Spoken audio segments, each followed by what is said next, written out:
the refugee who opened a free school.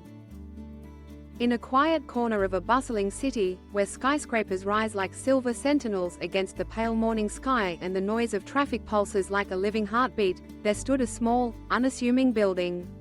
It was wedged between a bakery that filled the air with the scent of fresh bread, and a laundry where steam curled out of windows in the early dawn.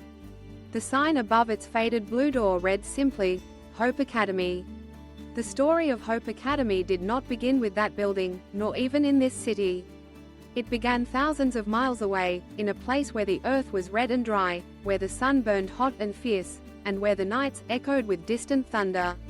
It began with a young boy named Amir. Amir was born in a village shadowed by mountains, in a country divided by war. His earliest memories were of laughter, of his mother's hands kneading bread, and of his father's stories by the fire. But soon, those memories were marred by the sounds of gunfire, the sight of soldiers marching through the streets, and the fear that crept into every home like a silent, invisible predator. His parents, gentle people who cherished learning, refused to let the darkness extinguish the light in their son's eyes. While the world outside their door was fraught with danger, Amir's mother taught him to read by candlelight, tracing the shapes of letters on scraps of newspaper. His father, once a teacher at the village school, shared riddles, poems, and the wisdom of generations. But war is a relentless force. One night, when Amir was just 9 years old, his family was forced to flee their home with nothing but a battered suitcase and a handful of photographs. They traveled for weeks on foot, hiding by day and moving under cover of darkness. They crossed borders, braved rivers, and huddled in crowded camps where hope was a rare commodity. In the refugee camp, Amir's world shrank to a tent and a patch of dusty earth. Yet, even in that bleak place, his hunger for knowledge did not wane. When food was scarce, he traded a piece of bread for a worn-out book. When the camp was quiet, he gathered the younger children and shared what he knew: how to write their names, how to count, how to dream beyond the barbed wire. It was in those makeshift lessons that a seed was planted. Amir realized that even in the harshest of circumstances, education could be a lifeline, a tether to hope. It was a fire that could not be easily extinguished. Years passed. Amir's family was eventually granted asylum in a distant land, a place where the language was foreign and the streets shimmered with possibility.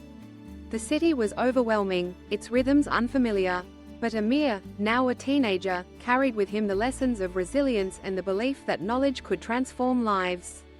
He excelled in school, despite the challenges of adapting to a new culture. He worked after classes to help support his family, delivering newspapers in the early morning, stacking shelves at a grocery store in the evening. All the while, he dreamed of a day when he could give back to the children who, like him, had been forced to leave behind everything they knew. After years of perseverance, Amir earned a scholarship to a local university.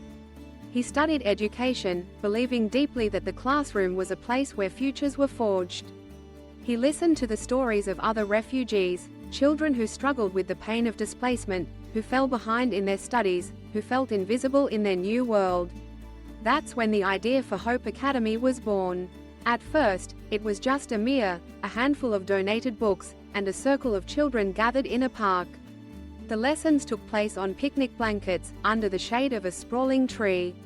The children came from everywhere: Syria, Myanmar, Sudan, Afghanistan. Some spoke English, others did not. But they all shared a longing to learn, to belong, to build new dreams. Word spread quickly. Soon, there were too many children for the park. Amir reached out to local community centers, churches, and libraries. He knocked on doors, wrote letters, and shared his vision with anyone who would listen. Some turned him away, skeptical that a refugee could start a school.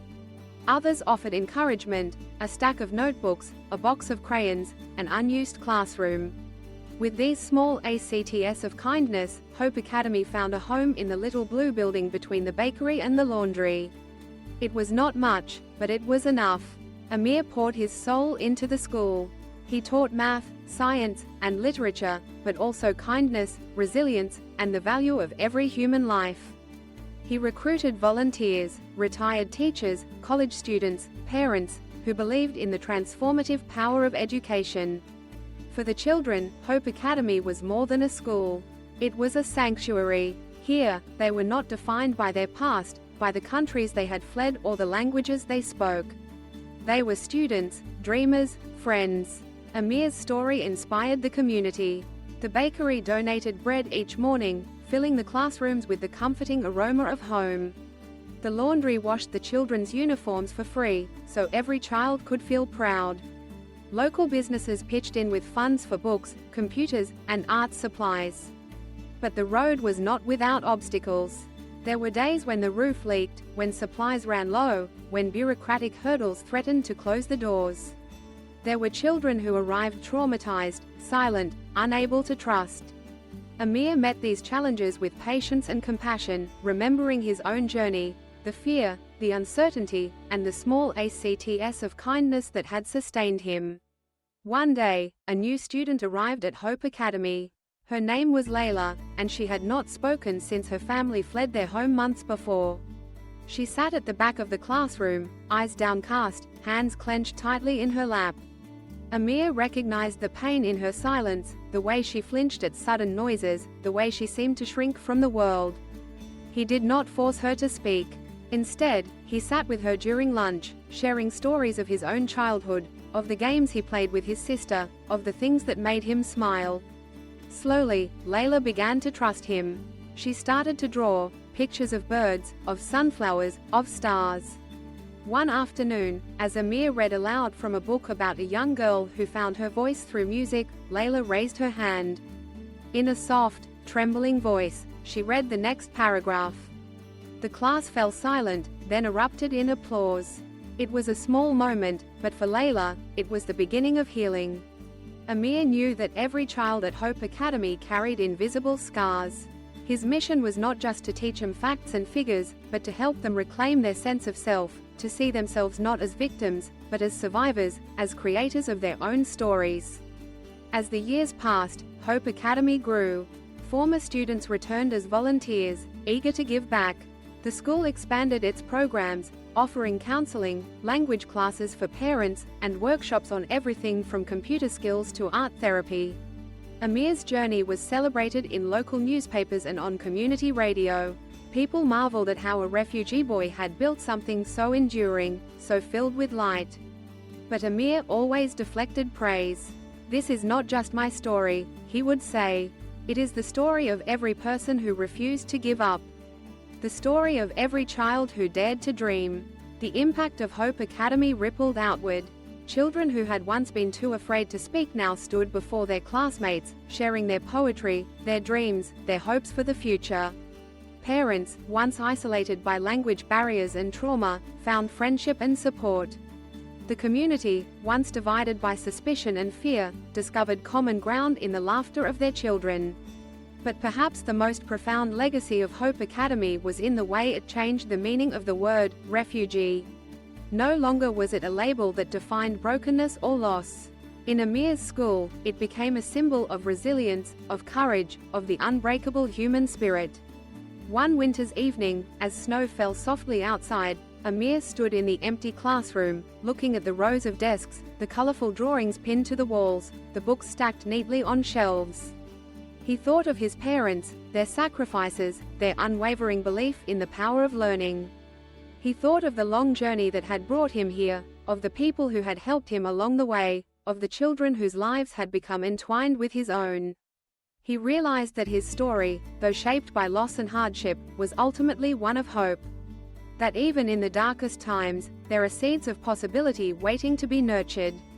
That each act of kindness, each lesson shared, each hand extended in friendship can change the course of a life. The lesson at the heart of Amir's journey is simple, yet profound. We are not defined by what we have lost, but by what we choose to build.